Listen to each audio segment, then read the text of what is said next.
Obesity அப்புறம் sugar இது ரெண்டுக்கும் ஏதாவது லிங்க் இருக்குன்னு நினைக்கிறீங்களா? கண்டிப்பா இருக்கு. ஒபிசிட்டி என்றால் உடல் பருமன். உடல் பருமனா இருக்கிற எல்லாருக்கும் சுகர் வருமா? இல்ல சுகர் வந்தவங்க எல்லாரும் குண்டா இருப்பாங்களா? இப்படி ஒரு கொஸ்டின் என்னைக்காவது நம்ம கேட்டு பார்த்துருக்கோமா? கண்டிப்பாக ஒபிசிட்டிக்கும் சுகருக்கும் ரிலேஷன் உண்டு. உடல் பருமன் ஆகும்போது எப்படி நம்மளுக்கு வெயிட் போடுதோ அதே மாதிரி நம்ம உடம்புக்கு உள்ள இருக்க ஆர்கன்ஸ், அதாவது நம்மளுடைய லிவர் என்று சொல்லக்கூடிய கல்லீரல், பேங்க்ரியாஸ், நம்மளுடைய கணையம் அண்ட் நம்மளுடைய கிட்னி எல்லாமே வந்து அதனுடைய ஃபங்க்ஷனும் வந்து நம்மளுக்கு குறைஞ்சு போயிடுது. எப்படி நம்ம வெயிட் போடும்போது நம்மளால சுறுசுறுப்பாக எந்த வேலையும் செய்ய முடியாதோ, நம்மளுக்கு வந்து ஒரு சோர்ந்து போய் மற்றவங்க ஒல்லியா இருக்கவங்கள கம்பேர் பண்ணும்போது நம்ம குண்டா இருக்கவங்க வெயிட் போட்டிருக்கவங்க கண்டிப்பாக வந்து நம்மளால எல்லா வேலையும் ஆக்டிவாக செய்ய முடியாது. நம்மளால என்ன செய்ய முடியுமோ, எந்த அளவுக்கு ஃபாஸ்டாக பண்ண முடியுமோ அவ்வளோதான் நம்மளால பண்ண முடியும். அதே கான்செப்ட் தான் நம்மளுடைய உடல் உறுப்புகளுக்கும். ஸோ நம்மளுடைய லிவர் என்று சொல்லக்கூடிய அந்த கல்லீரல்ல வந்து நம்ம ஒபீஸாக இருக்கும்போது, உடல் பருமனாக இருக்கும்போது நம்ம சாப்பிட்ற உணவுலேருந்து வர்ற கொழுப்பு சத்து எல்லாமே நம்மளுடைய லிவரில் போய் டெபாசிட் ஆகும். அப்புறம் நம்மளோட அடிப்போஸ் டிஷ்யூ அப்படின்னு சொல்கிற நம்ம உடம்புல இருக்க கொழுப்புகள் எல்லாம் அந்த அடிப்போஸ் டிஷ்யூ ஆர்கன்ல டெபாசிட் ஆகும். அண்ட் நம்மளுடைய ஃபுல் பாடியிலையும் அந்த கொழுப்பு வந்து எல்லா இடத்துலையும் போய் உள்ள படிஞ்சிரும். ஸோ அப்படி இருக்கும்போது தான் சீக்கிரமா வந்து நம்ம எல்லா காம்ப்ளிகேஷன்ஸ்களும் நம்மளே வந்து நம்மளுடைய உணவின் மூலமாக வழிவகுத்து நம்ம கொடுத்துட்றோம்.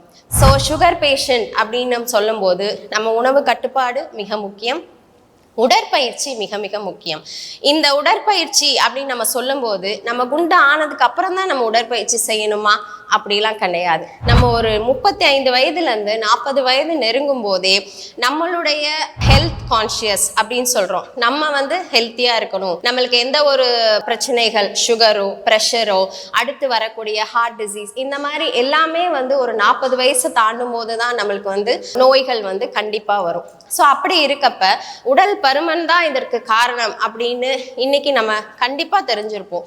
காம்ப்ளிகேஷன்ஸ் அப்படின்னு சொல்லணும்னா இதய நோயால் பாதிக்கப்படுறாங்க, கிட்னி வந்து செயலிழந்து அதனால் பாதிப்பு வருது, அதுக்கப்புறம் கண் பார்வையில் பிரச்சனை வருது.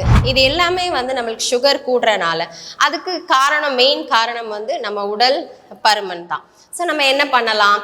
எக்ஸசைஸ் பண்ணணும். உடற்பயிற்சி மிக மிக அவசியம். உங்களால் முடிஞ்சது மினிமம் ஒரு 1/2 an hour வாக்கிங் உங்களால் பண்ண முடியுமா? ஒரு அரை மணி நேரத்துலேருந்து ஒரு 45 minutes வரைக்கும் தாராளமாக வாக் மட்டும் பண்ணாலே போதும். ஆனால் அதை வந்து டெய்லி கன்சிஸ்டண்ட்டாக நீங்கள் பண்ணணும். வாரத்தில் 7 நாட்கள் பண்ண முடியலைனாலும் ஒரு 5 நாட்களாவது நம்ம இன்னைக்கு நம்ம வாக்கிங் கண்டிப்பாக பண்ணணும் அப்படின்னு நம்ம மனசில் நினச்சா மட்டும்தான் நம்ம பண்ண முடியும். மற்றவங்களுக்காகவோ டாக்டர் சொல்கிறான்றதுக்காகவோ நீங்கள் வாக்கிங் போக வேண்டாம். உங்களுக்காக நீங்கள் வாக்கிங் போங்க. ஒரு நாளைக்கு உங்களுக்காக நீங்கள் ஒரு 1/2 an hour ஸ்பெண்ட் பண்ணுங்க, ஒரு 45 minutes ஸ்பெண்ட் பண்ணுங்க. கண்டிப்பா அதுக்கான ரிசல்ட்டை வந்து நீங்க ஒரு 1 monthலேயே பார்ப்பீங்க. ஸோ நம்ம ஈஸியாக வெயிட் ரெடியூஸ் ஆகும், நம்மளோட சுகரும் ஈஸியாக கண்ட்ரோல் ஆகும், நம்ம உடல் பருமன்லேருந்தும் நம்மளை பாதுகாத்துக்கலாம், டயபெட்டிஸோட காம்ப்ளிகேஷன்ஸ்லேருந்தும் நம்மளை பாதுகாத்துக்கலாம். தேங்க்யூ.